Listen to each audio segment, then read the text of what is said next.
Greetings, everybody. Welcome to Therapist Take, and don't go anywhere because I'm going to talk to you about gaslighting. So you're going to want to stay for this one. See you in just a minute.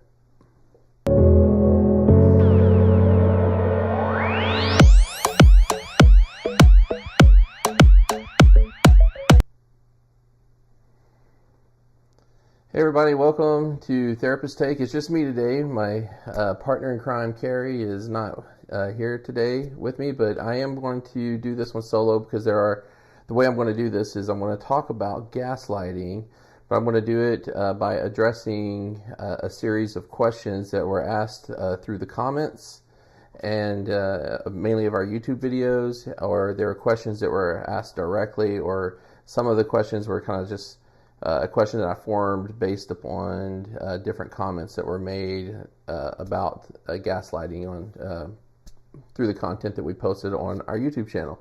So I am doing this solo, so that also means I'm working the switcher board. So I ask you just to bear with me on that. I'm going to ask you guys if you get a chance to head over to our YouTube channel, and if you're watching this on YouTube and you haven't subscribed yet, please go ahead and subscribe. If you're watching the rebroadcast of this and you're watching it on Facebook or some other platform, please head on over to YouTube and make sure you like and subscribe to our channel. So you can see right there on your screen, there's the URL to our YouTube channel. So, and then of course, if you want to follow us on Facebook as well, you're welcome to do that. And let's see here. All right. So, like I said, we're going to talk about gaslighting today, and there are a series of questions that were asked through our YouTube videos. So it's mainly these three videos that you see on your screen right now. I'd encourage you guys to, again, head over to our YouTube channel under the videos tab and find those videos and watch them and let us know what you think. Feel free to partake in the comments and ask questions and things of that nature. But these are the three primary videos that we did that have gained some popularity on our YouTube channel. The bottom one on how to stop a gaslighter, that is by far the most popular one. But there's been several comments that have been made, several questions that have been asked, and I've gone through a good portion of those and read them. Sometimes I've responded to them. I will tell you guys that it is difficult as a therapist, and if you talk to a lot of therapists, I think we find you will find that we have the same struggle here, and that is trying to answer some of these questions adequately. So what we're trying not to do is answer the questions directly related to your situation that with very little context. So we try to take the question and answer it in a generalized way, but to really get the answers to your questions that are specific to you, it really would require somebody sitting with you and diving into your story, which I think that it would be helpful for most people to do that, if you have the means to be able to do that. I encourage people to seek out a therapist, and I'll make sure to, as I normally do, put in the comments or the description of the video links to therapist directories, and there's a specific directory for that have therapists that are specifically trained for betrayal trauma, and if they don't know how to address gaslighting, then they weren't paying attention, because that's a big part of our job. And so anyways, as I said, please head over to our YouTube channel, check out those videos when you get a chance. But these are the three primary videos where the questions I'm going to address came from. And they either were submitted directly by people who watched the video, or they there was a theme that was kind of being generated through the comments or through questions, and I kind of formulated a question based upon that theme. So also, I am paying attention to the switcher board, so you're going to see my eyes kind of go from the camera to kind of, down and away a little bit, because I'm watching the switcher board, which also has comments that come through. So if you have questions or comments that you want to make throughout this broadcast, feel free to do that. Just remember, Facebook, YouTube, these are not private platforms. I can't keep your information private on that, so they're public platforms. And just be mindful of that as you in your decision to participate in that public manner. So, okay, so let me go ahead and take that off there, and so let's address the first question. I also want to say that when I did put these questions together, but I really didn't spend a lot of time trying to formulate an answer to these questions because I wanted the answer to be more organic. So I do know what questions are being asked, but I didn't sit down and try to rehearse some answer that would sound really great or anything like that. I really wanted to kind of answer these as if you were asking me this question. If we're sitting down having coffee and you're like, "Hey, I have a question for you. Here's the question." And so I'm going to do the best I can with these questions, and we'll see how it goes. So, all right, let's go to the first question. Okay, so do gaslighters use their own well-being or medical conditions as part of their tactics? If so, how do I respond?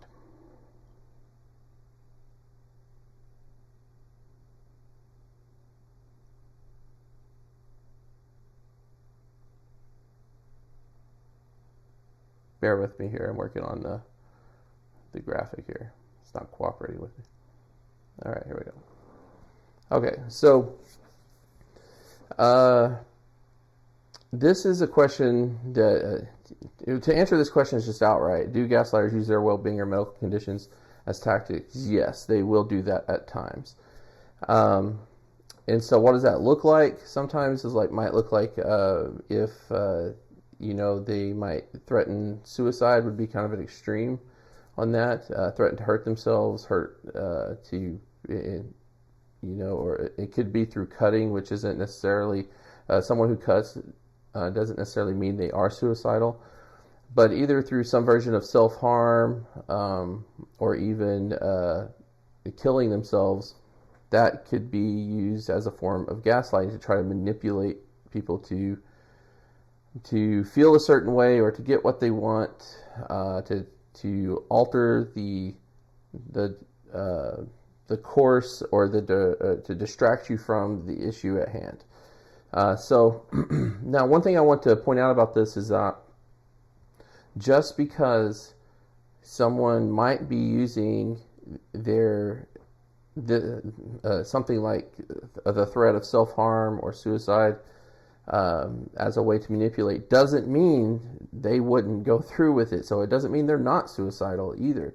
So anytime somebody is utilizing or saying those words about hurting themselves, things like that, it needs to be taken seriously. All right, so don't just disregard it. Even if you've heard it 1,000 times, don't just disregard it. It's got to be addressed. But kind of on the lesser extreme, you might see people with medical conditions that are kind of not so much on the mental health side, but actually on the physical health side, and use that as a way to generate sympathy or compassion to, again, distract you from the issue at hand. Again, it doesn't mean it's not real. It doesn't mean they aren't suffering. In fact, I've been working on a blog on this just like right before we went live that is addressing this issue of how gaslighters will sometimes utilize their own situation and weaponize it against their partner as a way to help keep the partner distracted off of their secret or off of whatever it is that they're wanting to keep hidden from them. So this is a hard one because what it does is it generates sympathy or generates compassion in the person who's being gaslit, and so how do I get mad at this person? How do I stay mad at this person? How do I address my grievances toward this person when they have a genuine health condition or a genuine mental health condition that's going on? How do I do that?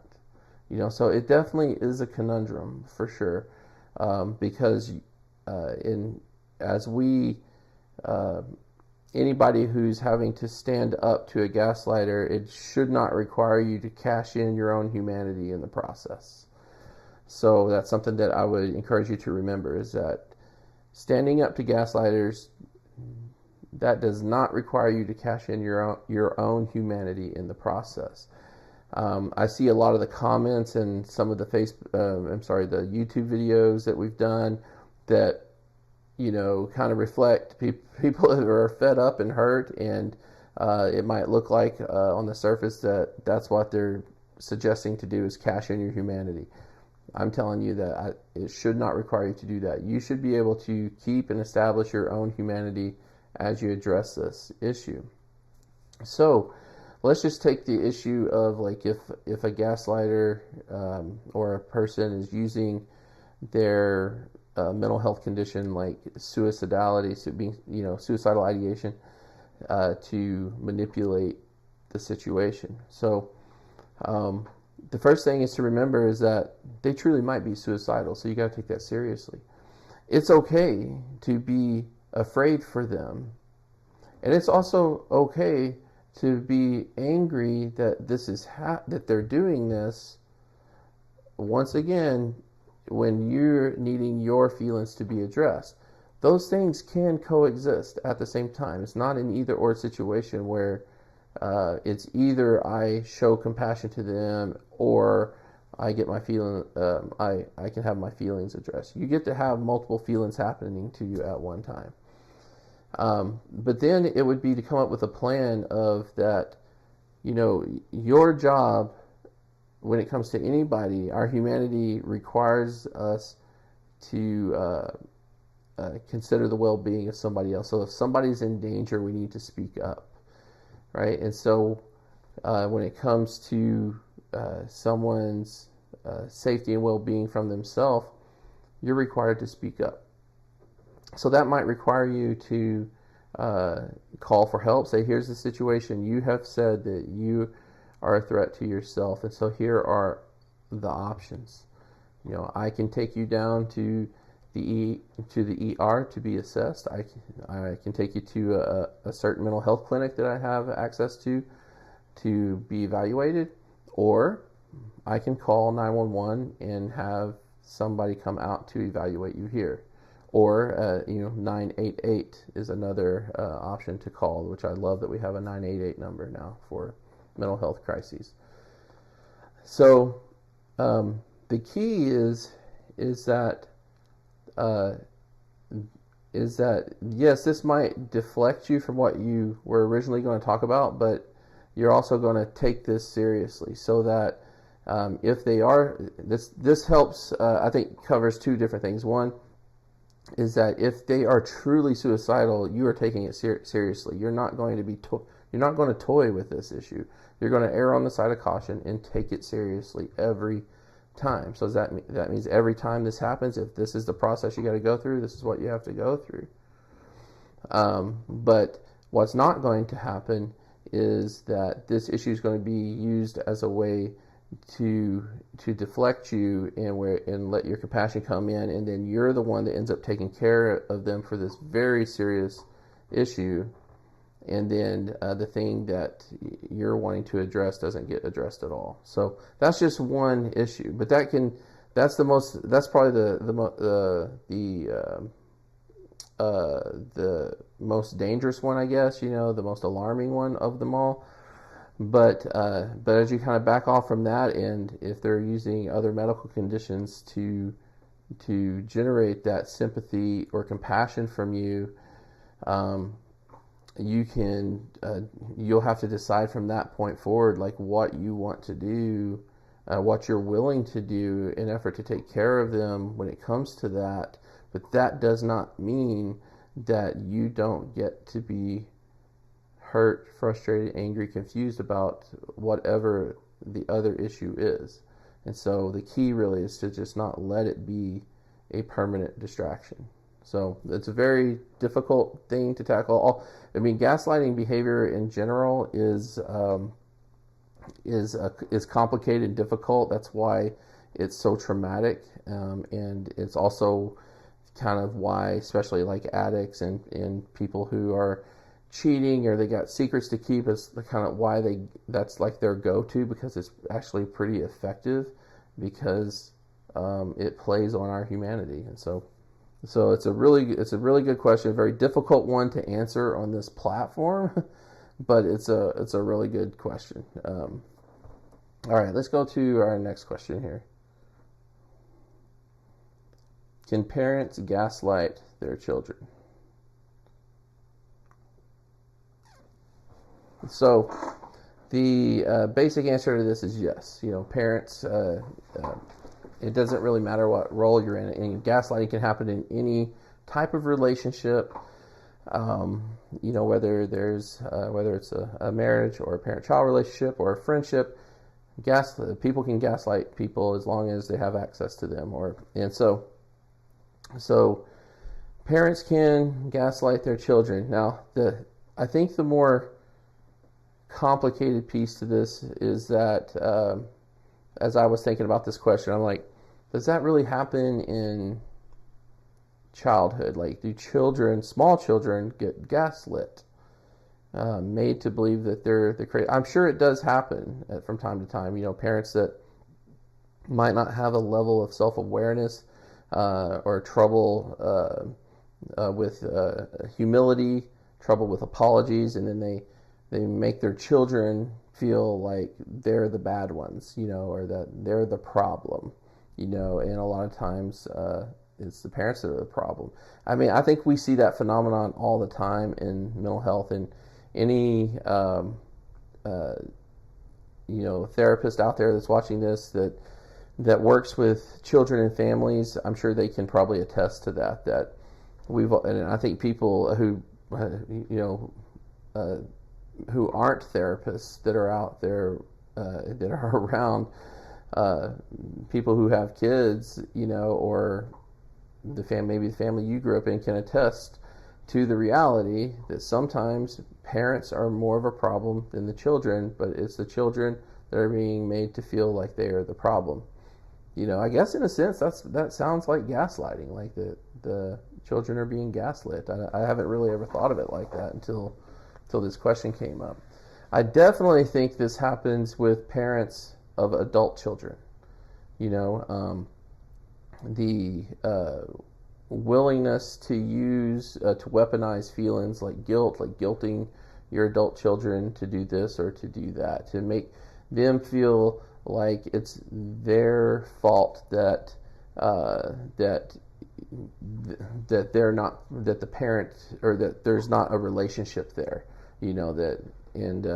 or making it feel like it's their fault that they're hurt from something the parent did from their childhood experiences and things like that. In fact, I was just watching a show on Netflix or something where that was happening, and it's really hard sometimes for me to watch those types of shows because I'm like infuriated with the parents. It's like you can't blame your adult child for having trauma from decisions that you made when they were children, decisions that you made that impacted them in such a strong way. That doesn't mean at that point it's the parent's job to facilitate healing for the adult child. That is the responsibility of the grown-up. However, parents tend to have a kind of this emotional control over us. Like there's like these emotional reins that they can grab hold of at any time, and we really won't stop them. And they know just which button to push or to tug, and then all of a sudden, we go from this big, strong, capable being to this, deer in the headlights, or to some kind of child version of ourselves, just vying for the approval of our parents.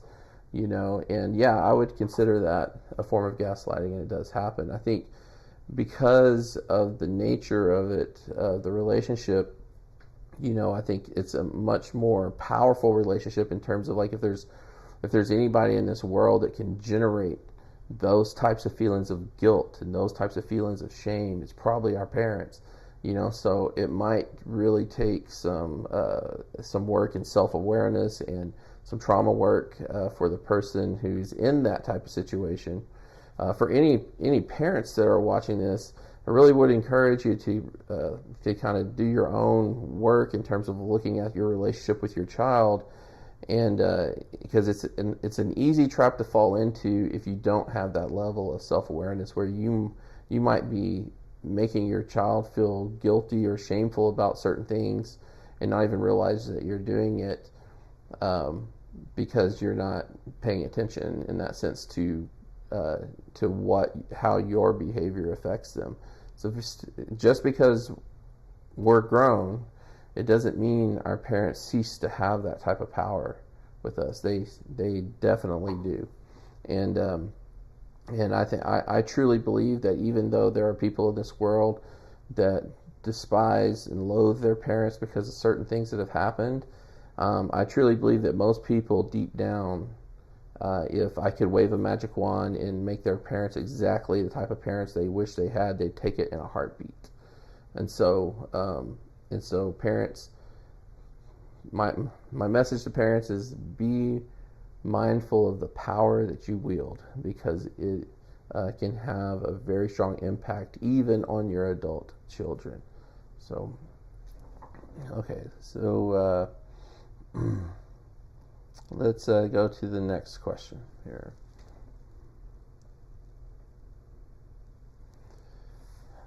Can victims of chronic gaslighting become gaslighters?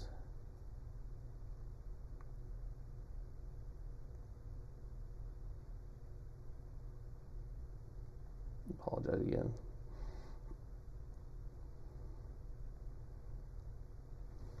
Okay. Can victims of chronic gaslighting become gaslighters? I think anybody can become gaslighters. I don't think gaslighters are. I don't think it's a something that's inherited through your DNA.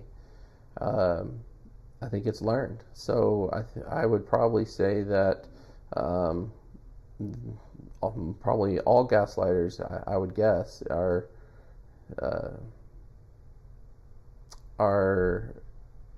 have experienced being gaslit.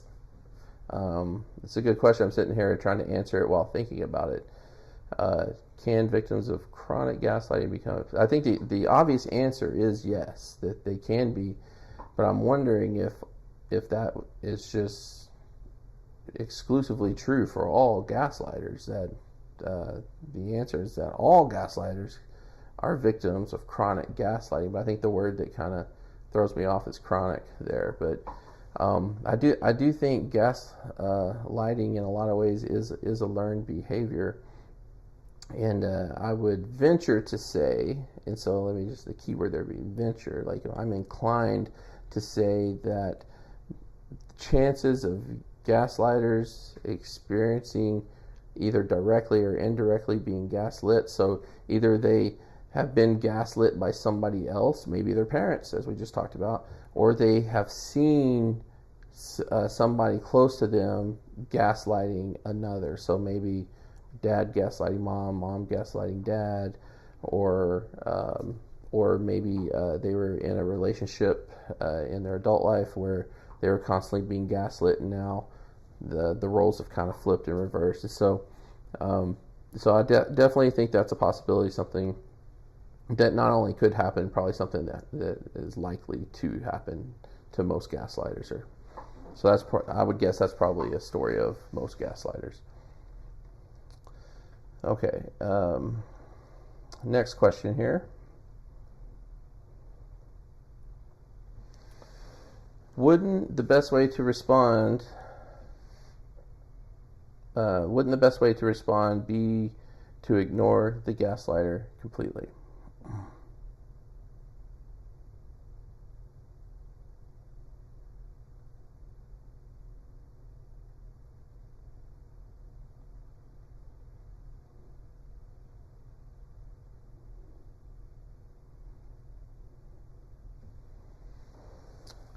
So, this sounds like logical, like somebody who might be who hasn't really experienced what it feels like to really and truly be gaslit, after learning about what gaslighting is, might say like, yeah, like that, just ignore them, just ignore them or leave them or something, and I think that most people who are victims of gaslighting would probably say it's a lot easier said than done, because of, most of the time, we're not being gaslit by people that we aren't attached to. So it's, there's an attachment there. So it's not like it's just simple to just up and leave. There's an emotional attachment to these individuals, and a lot of times there's a deep, profound love for them, and on top of that, something that I'm real adamant about letting people know is that, I think a lot of times people think of gaslighters are these really sinister, narcissistic, sociopathic individuals, and that's often not the case. A lot of times people that are gaslighting are just, they're operating in survival mode, and they're trying to keep their secret because that part of their brain doesn't see how telling the truth would be helpful at all. So a lot of times, I've worked with several clients that, have been gaslighting, and they're not bad people. They're just doing something that is very hurtful and traumatic, and it might cost them their relationship. So ignoring them or writing them off might sound, logical to somebody kind of looking in on this situation, but when you kind of dive into it, you would see that it's much more difficult, much more of a difficult solution to the problem. And I think a lot of times it probably would reflect the path of least resistance anyways. And so I don't know if anybody's really learning anything there just by ignoring. So I don't think that's the best method. I think that having a way to confront the gaslighter is probably a more effective method, a way to establish your reality and your sanity is probably the best way to do it. That's what, let me pull these videos up again. That's what some of these videos are about, like when Carrie and I in that top one are talking about how to respond, and then of course how to stop a gaslighter. But as you can see in that middle thumbnail on the 7 signs of gaslighting, it says you're not crazy, because what I'm trying to establish in that video is that the first step is to realize that you're not the crazy one here. Like, your concerns aren't wild and unreasonable. In fact, one thing I have encouraged people to kind of put in their pocket is the phrase that just says, "I'm not being unreasonable."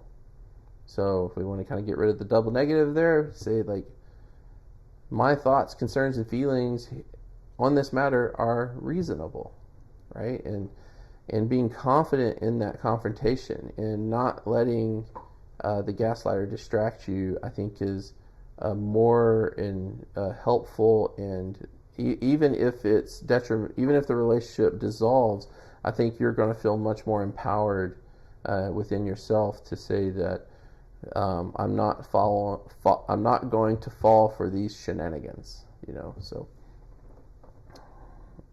okay, let's see here. The last one we have, if I can get it pulled up here, is it possible for gaslighters, is it possible for couples to gaslight each other?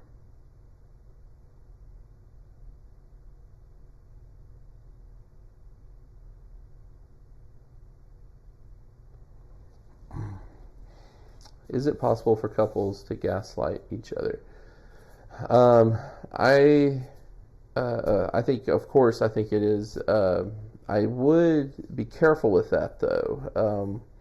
I don't often see that where you got two people that they have something to hide from each other and they're just constantly gaslighting each other. That this would sound like an awful tennis match, of like the each couple on one side of the net, up as close to the net as possible, hitting the ball as hard as they can back and forth to each other. That's the image that comes to my mind of having a couple where they're gaslighting each other all the time. So I do think it is possible. I don't think it's probable. So again, kind of responding to these questions for the first time here and seeing them. I think more likely you're going to have a kind of a primary gaslighter in the relationship because, like I said, it'd be more like a tennis match if you had it going the other way. So I would see if you had two gaslighters involved, it'd be I don't think that would last very long. One, because it'd be a highly toxic relationship, and two, the gaslighting effort would be ineffective. So, but it could be possible. More likely, though, I think you're going to find that there's one at a time. So I think you could likely see a flip-flop sometimes where through, a change process that you might have where it flips to now, the other partner has some kind of secret to keep and they're using gaslighting as a way to do that. But one thing that we have talked about before, and I didn't put the thumbnail up on this, but I'll try to remember to put a link in the description below, is the concept that we call reflection aggression. So this is mainly something we came up in addressing betrayal trauma, so like couples who've been impacted by infidelity or sex addiction. The partner who has been betrayed, sometimes after a period of time in recovery, will start to exhibit a kind of behavior that might look like gaslighting, but what I try to make sure people understand is that it's not gaslighting. And so I have a whole video on this. It's a type of response to their pain, a response to often having to look at the injury that was caused by their partner for the first time, or at least in a very in-depth way, or detailed way, kind of really observing that injury, and so, because the idea is that, if you've injured me and you're my partner, then you're very dangerous to me. So if I'm in danger, I can't take my eyes off of you to look at my injury until you become not dangerous. So until you become safe, and so as a partner that has injured the other partner through a form like infidelity, and maybe gaslighting was a part of that, they start a recovery process and they start becoming safer and safer and safer, therefore allowing the other partner to not always keep their eye on them. And now I can really look at my injury and I see how hurt I really am, and it is infuriating, and it is there's a feeling of injustice that comes with it that I don't think I could describe in words, and they're pissed, and sometimes their response to their partners might look like something that says, like, remember, you're the sick one here, you did this to me, and the partner saying, like, I think I did do those things, but I thought I was doing the right thing with my recovery effort. And then they start this feeling like, am I going crazy here? And then they'll come to me and say, is my partner gaslighting me? And I'm like, no, it's not gaslighting. It might look like it a little bit, but it's not. It's reflection aggression. So I'm not going to get too much into that. I'll let you guys go check that out you can find that on our YouTube channel. Again, I'll put that up for you guys right here. But the general, the basic answer to that question is yes, I think it's possible. I don't see it very much because I don't think it's likely to happen. I think it, like I said, would be when it does happen, it probably looks like a highly, highly toxic relationship, and I think the gaslighting effort would be really ineffective because I think it'd get lost in the toxicity of that relationship. So anyways, so I think I have a new appreciation for somebody working my switcher board, which I think she was available to do it today. I just I told her I'd do it since I was going solo today. Why not? I'll do the switcher board, But it's actually kind of hard to do this and that at the same time and focus. So I apologize for some of the delays and maybe some of my choppy answers to that. And it also goes to show too on like having somebody to talk to, because these were pretty much organic responses to these questions, and so I'd really be interested in hearing what other people have to say about some of these questions, especially any mental health professionals out there that were watching this, because I intentionally didn't spend time, coming up with a scripted answer to these questions, because I wanted this to be more organic, kind of like it is when Carrie and I are bouncing these ideas off each other. And that I think it goes to show how like having somebody else be a sounding board for you helps you really process your thoughts a lot better than looking at a camera and not getting a response back. So it gives me an appreciation for that. And so, but anyways, I appreciate everybody who has watched Recovery TV and from the beginning, and those of you that are watching Therapist Take or any of our other shows. Appreciate those of you who have taken time to comment and ask questions like these. I hope this channel continues to be useful and helpful to all of you, and that's the whole point of it. So again, please make sure that you like and subscribe to our channel, and then we'll plan on seeing you back here next time.